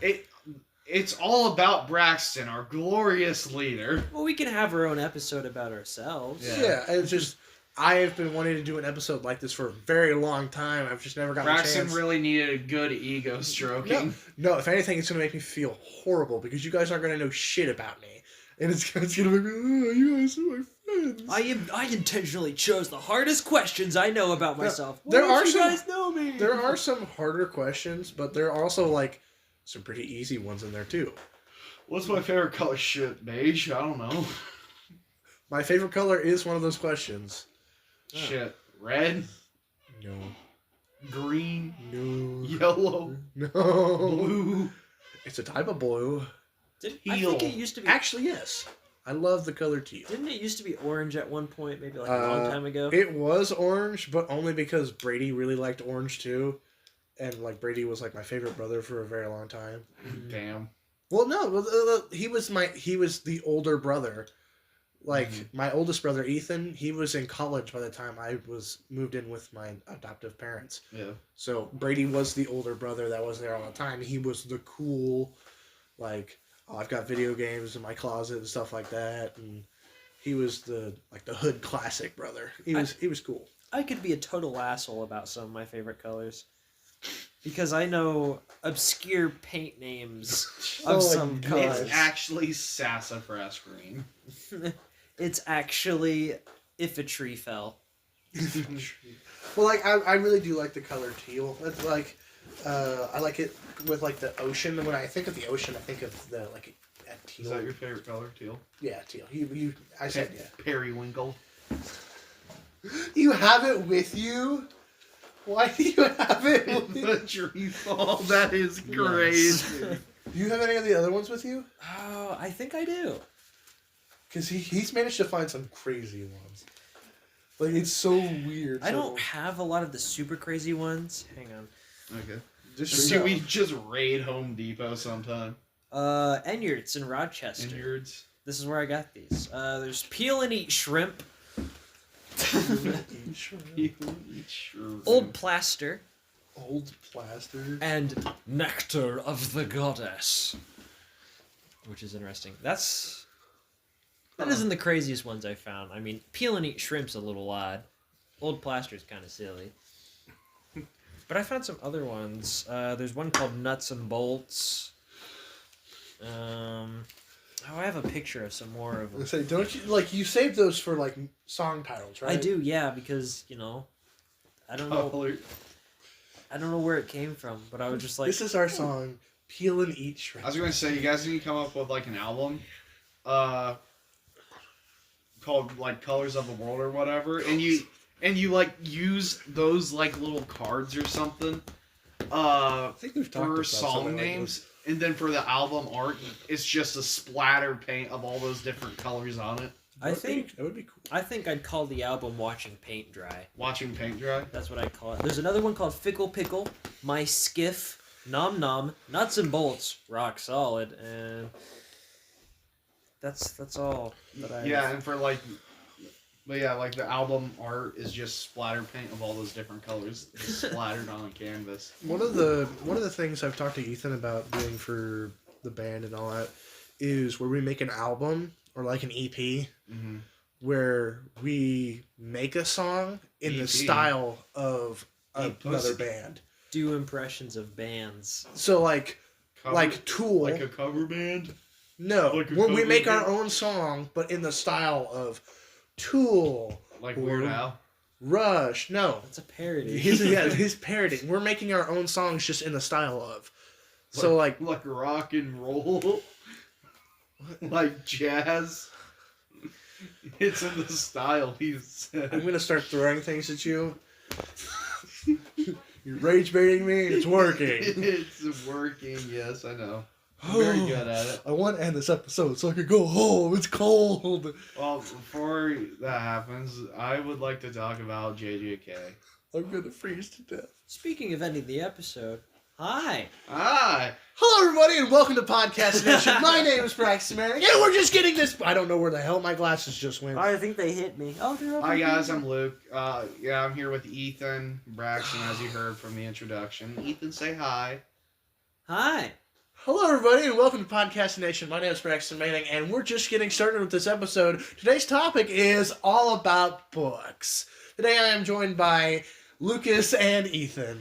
Hi. Hello, everybody, and welcome to Podcast Nation. My name is Braxton Manning, and today our topic is about Beating a books. dead horse. Beating a dead horse. Banging your head against the wall, at work, at home, in the car. We Well, I'm podcast saying- while you procrastinate and listen to us suffer. Welcome to Purgatory, bitches. You're listening to this and you might thinking, am I? Hi.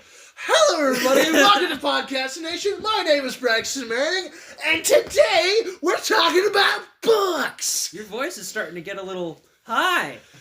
Hello, everybody, and welcome to Podcast Nation. My name is Braxton Manning, and today we're talking about books. Listen to us while we podcast so you can procrastinate. So, today I am joined by Lucas Floyd and Ethan Johnston. Oh, no, I said we were going to be quiet. We podcast while you masturbate. Oh, wait, no, procrastinate. Let's try that what again. you- I'm joking. We're done. We're done with this bit. Wait till the next episode. Oh my god, they're going to be so confused. Alright. That's great. That's perfect. Anyways, because they don't listen. I'm going to try my best to not autistically talk about JJK. I say, well, how far are we along? Is this going to be our longest in between episode? Well, yeah, probably. It's an hour and 32 minutes so far, so I can probably do it in 30 minutes. I really... I think we're really good at consistently making nearly 2 hour-long episodes because we've done that 2 in a row so far. Yeah, we are We're good at talking. good at talking. Sid, I like I will- 15, 20 minutes, please. I will try my best to. Okay, JJK. It's my favorite book series. It's a manga. It's written by Gege Akutame, my favorite author. Oh boy. Okay. Basically, in the world of Jujutsu Kaisen, there are ghosts which are called cursed spirits. Cursed spirits are born out of the negativity of and negative thoughts of humans. So basically, think of something you're scared of, like water. There's a water cursed spirit. There's a people cursed spirit. Basically, any fears and stuff, there's a cursed spirit representing the embodiment of that fear. However, the more fear that is driven from such a thing, like volcanoes, nature, the water, humans, the more powerful the curse is. Well, the story starts off with a boy named Yuji Itadori. Yuji, he's a really strong and really athletic kid, and he knows nothing about the world of Jujutsu. And he finds a cursed finger It is a finger from a sorcerer from 1,000 years in the past called Ryomen Sukuna.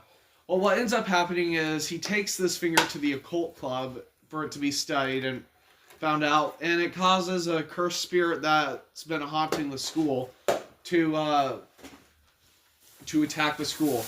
Where Megumi Fushiguro, I really fucked his name up. That really sucks on me because I can pronounce all their names really easily. Megumi Fushiguro, why am I fucking it up now? But Because you're stressed. yeah, basically Megumi he becomes really good friends with Yuji very quickly. They fight this curse. Well, every human has cursed energy, but most humans have very little cursed energy, so they can't see cursed spirits unless they're like very close to death or are in like a life or death situation. Then they can because of like the brain adrenaline rush and stuff like that. Most humans, very few humans can see cursed spirits. They're called windows.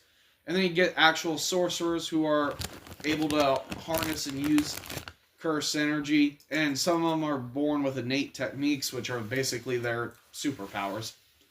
Well, they fight this curse, and Yuji ends up eating that finger that was found, which reincarnates the soul of Ryomen Sukuna, this evil sorcerer from 1,000 years in the past, into Yuji's body. Is that the name of why it's... Yes. So they share... So Yuji and Sukuna share a body. Well, what Sukuna thought was going to happen was he was going to take over Yuji's body, but Yuji was able to resist and subdue Sukuna's soul and Yuji's body. So Yuji basically acts as a prison for Sukuna, as Sukuna buys his time and wait. Well, you meet the teacher Gojo. Gojo and Sukuna get into a tussle, and it's very, very stereotypical shonen. The teacher is like the strongest in the universe, but in this case he actually is, in my opinion. Okay, how am I going to explain their powers very quickly? Megumi has a lot of potential. It's a joke that he's the potential man of the JJK verse. He has powers called the Ten Shadows technique, where by making shadow puppets, he can conjure Shinigami into the real world to use as a way to attack, which are a bunch of different animals. One of the most powerful one being a thing called Maharaga, which has the ability to adapt to any and all phenomena. Anyways, I divulge. They end up meeting Nobara, which is like the girl of the group, and they get sent on a bunch of missions. Yuji fucking dies and strikes a deal with Sukuna and to be reincarnated, or not reincarnated, to be revived by Sukuna. Yuji forfeits his body for 1 minute whenever Sukuna says the word in chain. Let's see. Yuji gets revived and goes into a training montage, basically, where he learns a lot more about cursed energy and the world of Jujutsu with Kento Nanami, a suit-turned sorcerer kind of guy. He's a businessman, very serious, but he becomes a very big mentor for Yuji. Yuji has been shown, like, pops back up in his friend's life and the Kyoto Sister School exchange event where the other school, Jujutsu in Kyoto, comes down and fights the second years and the first years with them. Nobody really wins the event. It's just kind of just more world building stuff like that. Then you get into the Cursed Womb arc where three death painting wombs are revived. 2 of them get killed by Nobara and Yuji. And Megumi unlocks something called an incomplete domain. It's basically a regular domain, but without the curse technique imbued in it automatically. It has to manually be imbued in it, or the barrier is incomplete. It's a lot of magic. That's why I'm like giving very shitty explanation to the entire series. It's okay. Yeah. See. Gotta leave him with something to read. Yeah. Basically, the pinnacle of Jujutsu is something called domain expansion. Very few sorcerers have it, and there's also a way to heal wounds and regenerate entire limbs called reverse curse technique, which is like basically the best way to explain it is what Gojo said. It's basically the negative energy of regular curse energy multiplied against itself to create positive energy, allowing someone to heal from it instead of just reinforce their body with it. See what happens next. Going in the order of the anime, the movie drops next, which is a prequel of JJK Volume 0, which actually came out before the events of Well, you can finish what your thought. And then come okay. back to me. Well, basically the events of JJK 0, which is a prequel in terms of anime and stuff like that, but it was the first book in the manga to come out. They just started with Yuji for the anime. It takes on the story of Yuta Okotsu, second year in terms of the story now for Yuji's plot. Learning, he's basically the same thing. He's cursed by the cursed spirit of his dead ex-girlfriend Rika, and his whole character dynamic is basically love and finding love and humanity and stuff like that. And the Night Parade of 100 Demons, where Suguru Gato, Gojo's best friend turned enemy,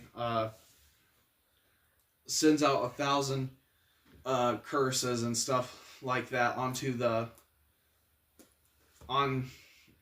Tokyo and Kyoto, and gets heavily injured by Yuta in a final showdown, gets killed by Gojo at the very end.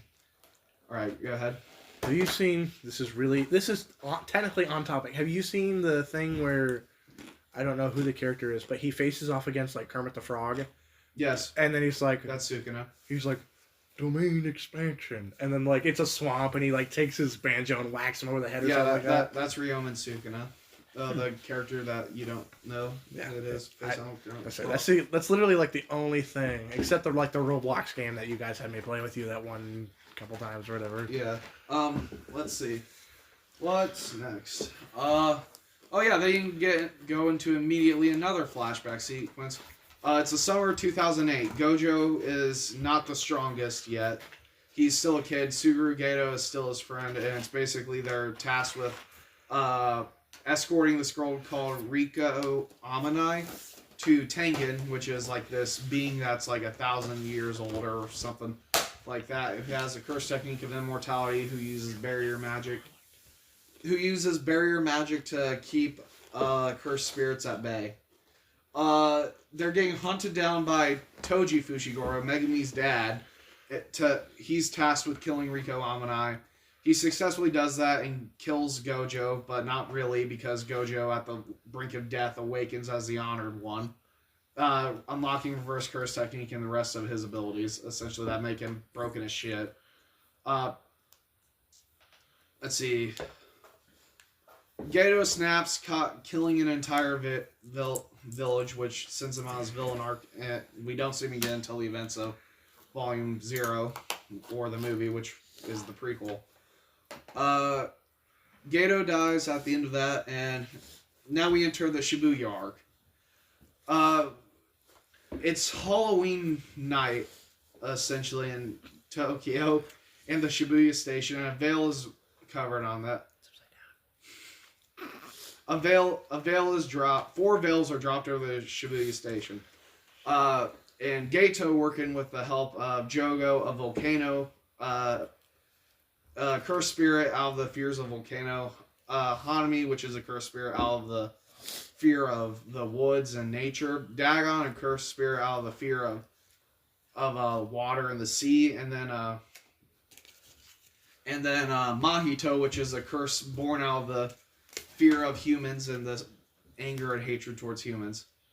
Gojo gets captured in something called Prison Realm, which makes it so he's basically incapacitated. Until he is freed, he can't do anything, and nothing will work, and it all goes to shit because he's the strongest, which keeps things at bay. See, Yuji makes it down to the... Yuji fights a bunch of different people to lower the veil so people can travel freely in and out of Shibuya. Megumi helps Yuji fight them, and Nanami helps out with them. Toji, Megumi's dad that got killed by Gojo, is revived through a seance technique. And is let loose in Shibuya. Megumi and Nanami, girl who's a second year in the Tokyo Jujutsu High, and a head clan member from the Zenin clan, which I'm not going to bother explaining because that's just going to take up even more time. Fight Dagon, the ocean curse, and almost die, but Toji enters the domain and kills Dagon. Then Toji and Megumi fight.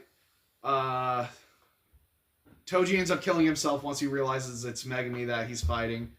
Megumi releases Mahoraga in Shibuya, but at the same time, Yuji was fighting his brother Chosa, which is also a death wound painting. So they're like related, but also not directly related while still being related. It's a very confusing. And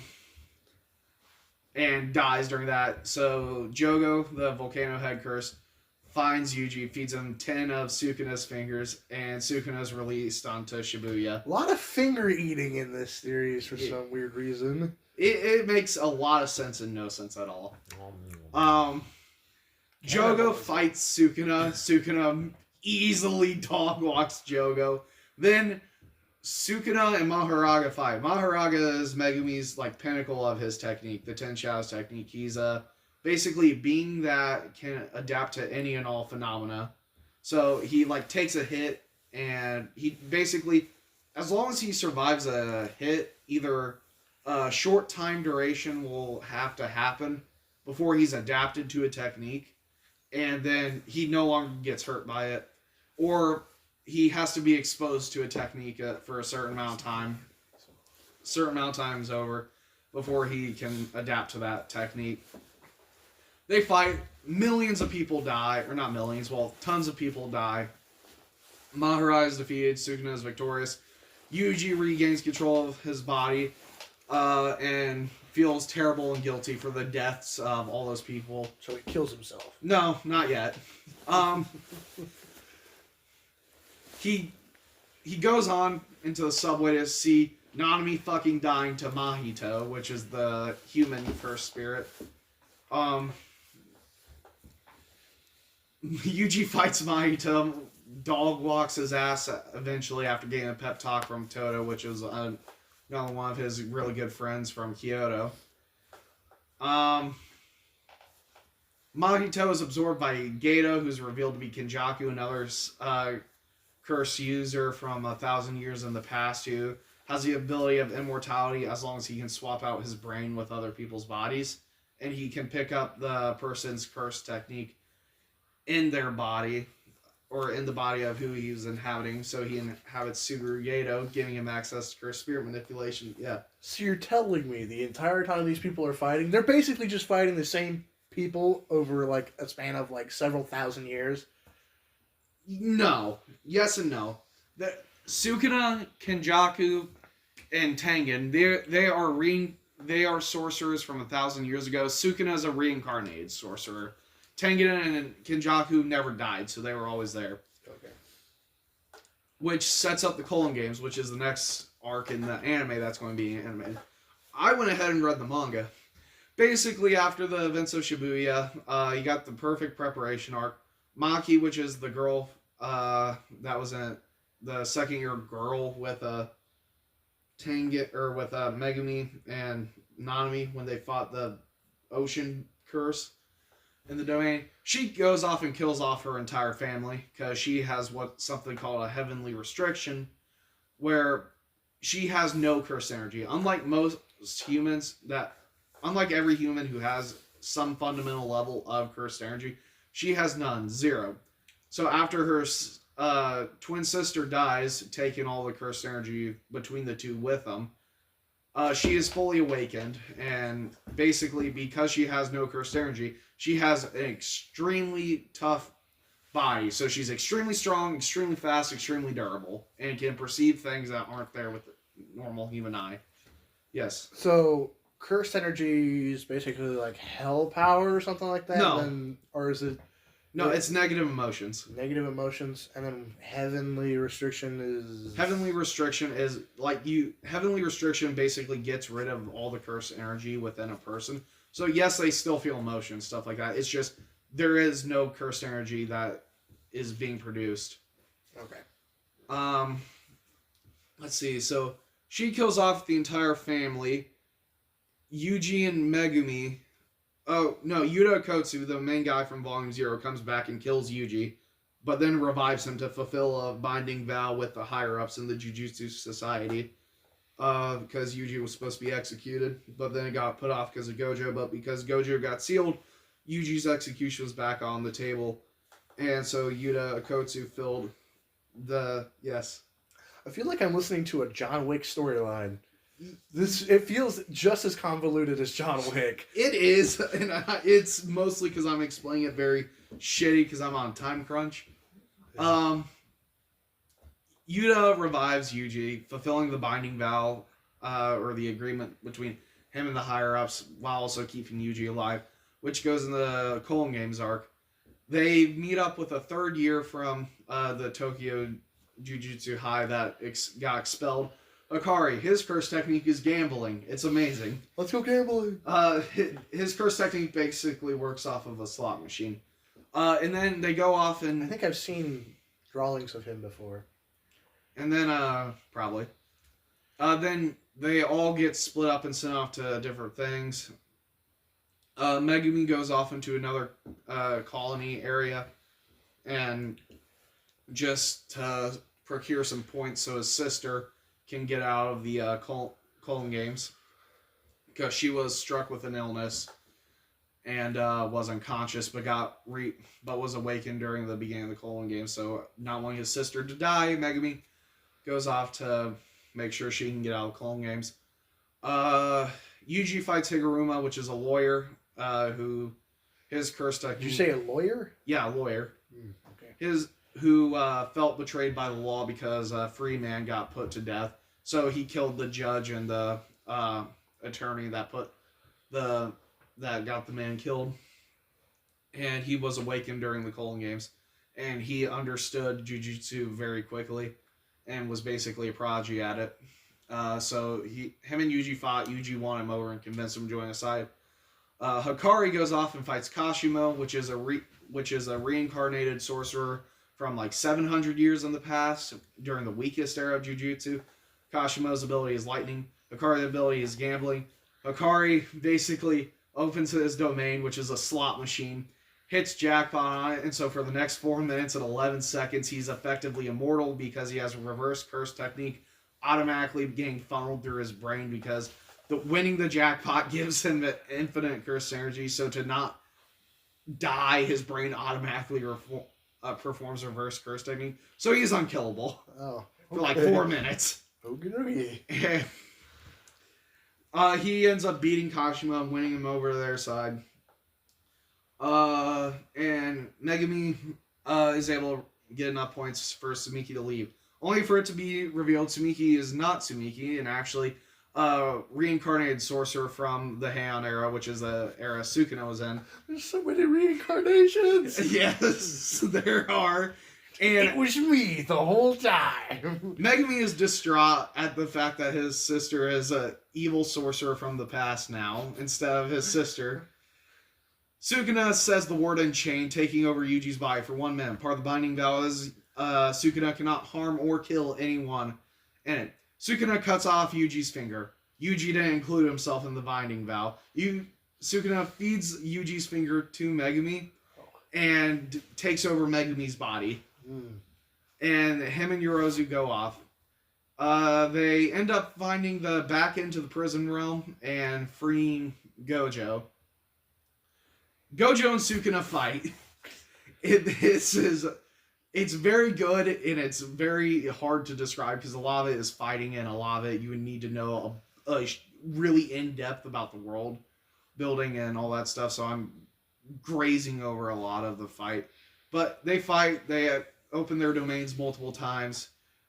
Gojo wins, but not really, because Sukuna then launches a bullshit attack, which basically Gojo's power is to bring the concept of infinity to real life. He has a neutral adaptation of the technique where basically, you know how fractions, they get infinitely smaller without hitting zero? Like how there's an infinite distance between 1 and 2? Yeah. He brings that concept into real life. So it basically cuts, and like it basically takes the movement of each attack and cutting it in half, forcing it to travel that infinite distance until it loses all momentum. Sukuna and Gojo fight. Sukuna uses a binding vow that allows him to cut through infinity by not cutting Gojo, but cutting the world that he inhabits. Okay. So he cuts basically space in half, killing Gojo. Kashimo then goes to fight Sukuna because he had a deal that he would be the next one out after Gojo. Immediately gets turned into a waffle. Wait, who? Kashimo, the sorcerer Hikari fought. He's basically... Sukuna's ability are cutting attacks. Cutting and dicing attacks, that's the best way to describe them. And he launches a wave of slashes at Kashimo, cutting him up really badly, immediately killing him. He's then transforms into his Heian era form by grabbing a cursed tool. So Sukuna now has 4 eyes, 2 mouths, 1 mouth on his face, 1 mouth on his stomach, and 4 arms. He is basically has the perfect body for Jujutsu because all your attacks are enhanced through chanting and hand signs. So if he has 2 extra hands and an extra mouth, he can constantly be chanting and performing hand signs, and because he has an extra pair of lungs, he never needs to take a breath to speak. He's immortal. Basically, Invincible. I shouldn't say immortal. He's invincible. he has the highest cursed energy reserves out of anyone in the series. Everyone jumps Sukuna, essentially. Everyone at some point jumps Sukuna. It just becomes, who will fight Sukuna next? Yeah. I'm explaining it really shitty. There's like... Yuji and Higuruma jump Sukuna first. Higuruma almost dies, but gets taken out of the fight. Yuji keeps running the ones with Sukuna. Yuta shows up. Yuta and Sukuna run the ones with Yuji for a little while. Maki stabs Sukuna in the back, stabbing his heart. So now Sukuna has to manually pump his heart with cursed energy. Let's see what happens next. Bunch of other people that I didn't mention also help with fighting Sukuna. Eventually gets to a point where Yuji unlocks Sukuna's abilities, and he starts fighting. Sukuna eventually does get worn down, and Yuji frees Megumi's soul from Sukuna. And Yuji kills Sukuna. The end. Also, Nobara died, but then not really, because at the very end, she's shown to actually be alive. Yeah. That is, like, the worst explanation of Jujutsu Kaisen. I feel like I know more about... It's Jujutsu? Jujutsu Kaisen. Jujutsu. Not Jujutsu. Jujutsu. 2 U's. Jujutsu. Yeah. Jujutsu. Yeah. Okay, Jujutsu. Okay, I feel like I know more about that than I did. Yeah. I say it was I asked questions when I had questions and stuff like Yeah. that is like the most basic rundown of the story I could give while holding back from going autistic. I would definitely be happy to revisit it just because I love that show and I love that series so much. I can easily talk about for hours on end, and I can go more in depth, but I'm not going to for the sake of the podcast time. Thank you for joining us today. It was supposed to be something totally different. We will get to that when we get to that actual episode. Next week, hopefully. Yeah, hopefully next week. I will. Sebastian. Yeah. Okay, I have this. Yeah. Yeah. I will introduce the next season, and I'm just gonna introduce it as it is. I've kind of changed the concept since the last time. We keep pushing it back, but yeah, I really like what I've got planned, and I hope you guys enjoy the next episode that comes out. This one was fun to do. It's really cold in here. Hopefully we'll be back to a regular setup. Yeah. Hopefully, I can talk Braxton into watching Jujutsu Kaisen. I don't know. Like I That'd be anime watching for Braxton, which he hasn't really done before. Yeah. that's it. You've seen Dragon Ball, right? I've seen some of Dragon Ball Z, and I would love to. I think it'd be interesting for me to be able to like start watching Dragon Ball Z again, like from the beginning, because like that from like the age like 3, 4, 5, and some like early not 6, 4, 3, 4, and 5. I watched Dragon Ball Z. So I was born 06. Yeah. So 07, 08. Maybe I can. So 08, 09, and 10 Yeah. were the years I watched Dragon Ball Z. Maybe sometime on like a weekend that we have free or a day we have free or whatever, I can sit you down, show you like a few episodes of it, and you can see if you are interested in the series. It really only depends on the animation style, Yeah. because there's some animes that just make me uncomfortable, and it just doesn't feel like I should be watching that. Like it just makes me uncomfortable. So Yeah, that's fair. So it's like maybe I can get you interested in it. yeah. So we'll have to see. Maybe you'll like the animation style on it. I can show you some art of like the characters and stuff like that. And say the thing that I saw with Kermit the Frog, oh my gosh, the one that begins with the S. Sukuna? Yeah, Sukuna. I can't believe I already forgot that. Sukuna, where he fights Kermit the Frog. I feel like he looked in like a Dragon Ball Z style. Yeah. Here, So- I'll show you some photos after we wrap this up. So, thank you for everyone listening. I've been Brax Manning. I've been joined by Ethan and Lucas. Hi. Hello, everybody, and welcome to the destination. Anyway, we're ending this episode. Thank you for watching. Follow, comment. We have a Reddit. We have a YouTube. We don't have merch yet. Look at that. 3 episodes of 2 2 hours hours. in a row. Oh my gosh! Yeah. I'm sorry. I haven't touched the Reddit, though. I've barely touched it since it Yeah, the Reddit just kind of exists. Anyway, until next time, yabba yo.